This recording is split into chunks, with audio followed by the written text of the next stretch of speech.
नमस्कार brothers and sisters, भाइयों और बहनों, ladies and gentleman, sportsman, students, scholars, colleagues, friends, professionals and officials, doctors and ministers, listeners, advertisers, media persons and all that.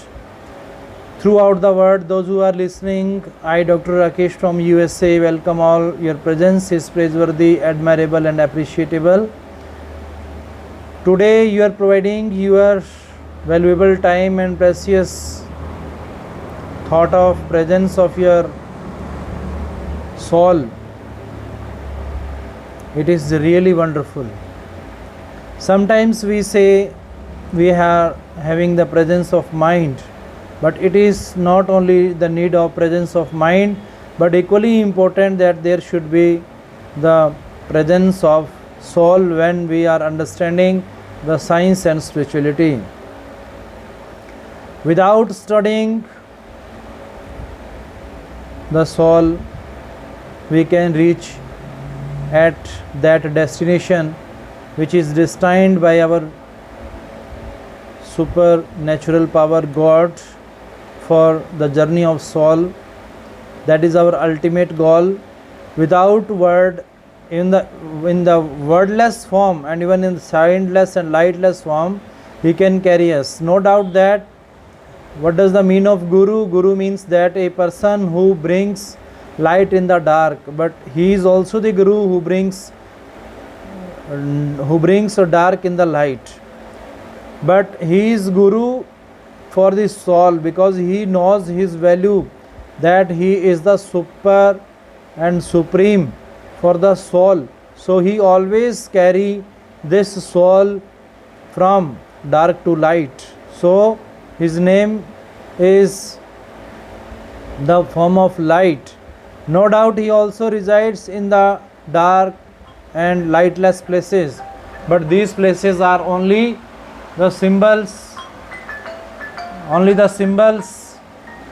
of his grace. He is always with us. Sorry, someone is calling.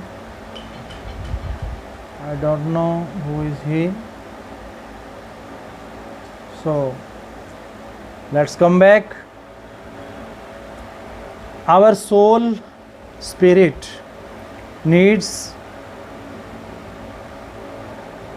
the presence of guide, spiritual master, who will show us, as there are a number of guides, number of instructors, directors and managers are there, those who guide for the works of industry, for the works of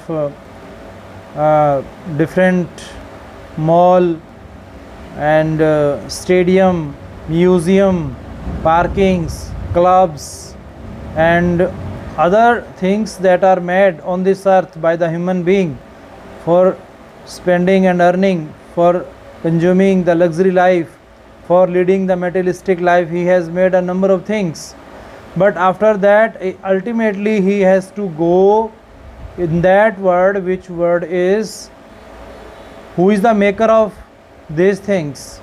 If these things are very luxury, these things are very comfortable, but who is, how is, why is the maker is invisible to us? Why should we not to see the guide? Why should we not see the maker and controller? Who is the controller? Who is the reporter? Who is the supremo of all these things? Why should we not go inside to see such things? Because we are unaware about the power of that spirit, that soul. If we become aware, then these things cannot disturb us. These things cannot create frustration and depression in our mind and heart and even our soul. Who is soul? Who is itself is free, pious, chaste, sacred, and its power only can be known by or with the presence of guide, spiritual master, who is greatly needed for going at that righteous path. Otherwise ego comes. If I say I am doing everything, if I say I am doing everything, and who is speaking in I? Who is giving the thought in I? Whose mind is it? It is the mind of, not of I, not only of I that we study in English grammar. I is a word also. So in the form of I, in the form of I, we are we. Because in the form of we, there are two things, soul and super soul. But in the form of I, there is only ego. But someone who has become one with God, then he can use I word. I is possible only for them. You can study in the literature of Walt Whitman. Walt Whitman, who used to say that I, where do I stand? There is America, because he has one with God. So he speaks about the metaphysics and he speaks about the philosophical word. Some saints also use I, but very less saints have used I, because I is the name of, in Hindi translation means मैं means only singular, but in English it means plural, means not the one. So soul is never alone. Soul has existence always with God. It is always with God. Itself is complete, itself is perfect with the presence of God only. So I in English means plural, not the singular. So never should be, we should be confused, never we should be puzzled by listening the word I. I means two, and plural I means that. So I am speaking about that I. When it will reach at that height, there will not be the classification, there will not be the difference between soul and super soul. Both are one at that place. So मनुष्य को जीवित रहते शरीर छोड़कर आत्मा की अंदरूनी चढ़ाई में सचखंड और अनामी जाते समय सफ़र में अनेकों खंड ब्रह्मांड, आत्मिक मंडल, मंजिल या स्टेशन आते हैं। उनमें प्रमुख है सहस्त्रदल कमल, या जिसे हम कह सकते हैं सहस्त्रदल कमल, त्रिकुटी, 10वां द्वार, भंवर गुफा। ये सब इस धरती पर गुफाओं और बिल्डिंगों की शक्ल में शहनशाही नूरी डेरा यूनिक्यू में बनाकर समझाया और बाद में सबको गिरा दिया गया। परम संतों के न्यारे राम शाह मस्ताना बिलोचिस्तानी ने समझाया, तुम्हारे लिए रास्ते के सभी स्टेशन साफ, सभी स्टेशन माफ़। जब प्रेम का हड़ या बाढ़ आएगा, एक कदम यहाँ यानी दुनिया में, एक कदम सचखंड अनामी पहुँच जाओगे। इन्हीं स्टेशनों का आगे वर्णन और भी किया कि धन धन सतगुरु तेरा ही आसरा का नारा लगाने से आप की आत्मा दोनों जहानों की सैर करती है। एक पैर यहाँ पे, दूसरा पैर आपका सीधा सचखंड में चला जाता है। ये बेपरवाह जी ने वचन किए, हमें समझाया कि नारे की इतनी बड़ी कीमत है और जो तुमको नारा दिया है बहुत कीमत रखता है। इसे लगाने से शेर भी रास्ता छोड़ देता है, इसे लगाने से चलती गाड़ी भी रुक जाती है। इतनी बड़ी पावर इस सिमरन में नारे में दी गई है, लेकिन तुम्हें जपना है अपनी सांसारिक चीज़ों के लिए, इस मटेरियलिस्टिक चीज़ों के लिए नहीं जपना, बल्कि हमें आध्यात्मिक तरक्की करने के लिए, अपने अंदर आत्मा की चढ़ाई करने के लिए नारे का, सिमरन का प्रयोग करना है। अंदर के लिए सांसारिक चीज़ें इकट्ठी करने के लिए नहीं करना। ये बेपरवाह जी ने अपने साफ शब्दों में लिखवाया।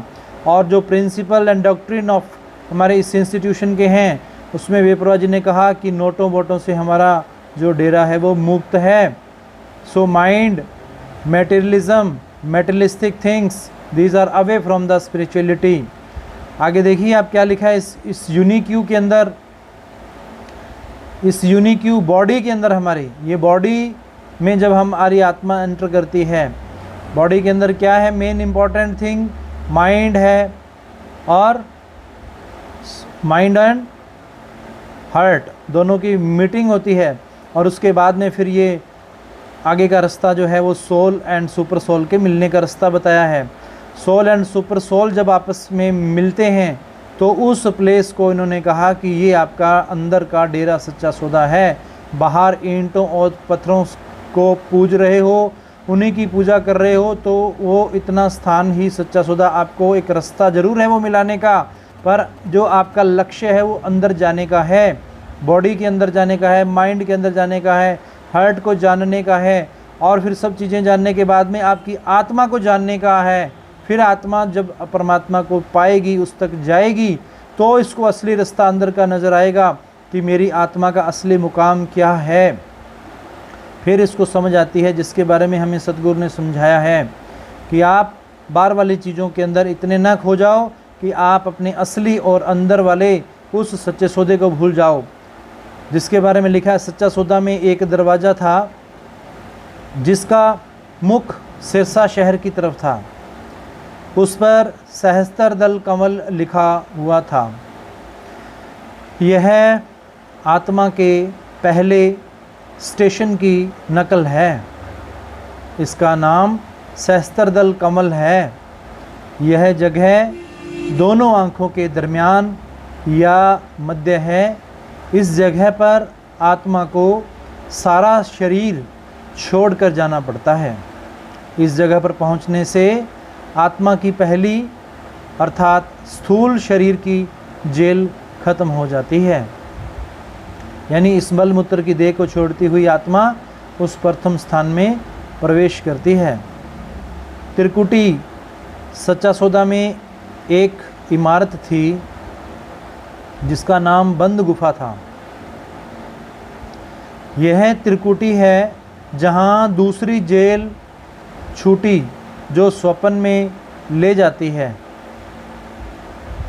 आत्मा त्रिकुटी में पहुँचे तो ये यह सूक्ष्म शरीर की जेल छूटे। जब आत्मा त्रिकुटी में पहुँचे तो सूक्ष्म शरीर की जेल छूटे। देखो, पहले वाली थी स्थूल शरीर की जेल को छोड़ने की, दूसरा सूक्ष्म शरीर की जेल छूटे। यहाँ के नूर या प्रकाश का वर्णन बाहर किया नहीं जाता, पर है मैटीरियल नूर। ये भी मैटीरियल नूर बताया गया। ये फिज़िकल है, वर्डली है, और ये डिवाइन का एक फॉर्म कह सकते हैं, बट नॉट टोटली डिवाइन। आगे जाते हैं, फिर लिखा इन्होंने 10वां द्वार। 10वां द्वार में एंटर करते हैं। यह एक भारी इमारत थी जिसके साथ बड़ा भारी लंगर था और साथ कुछ प्रेमियों की गुफाएं थी, और एक तरफ एक ख़ास गुफा थी जिसके आगे एक कमरा था।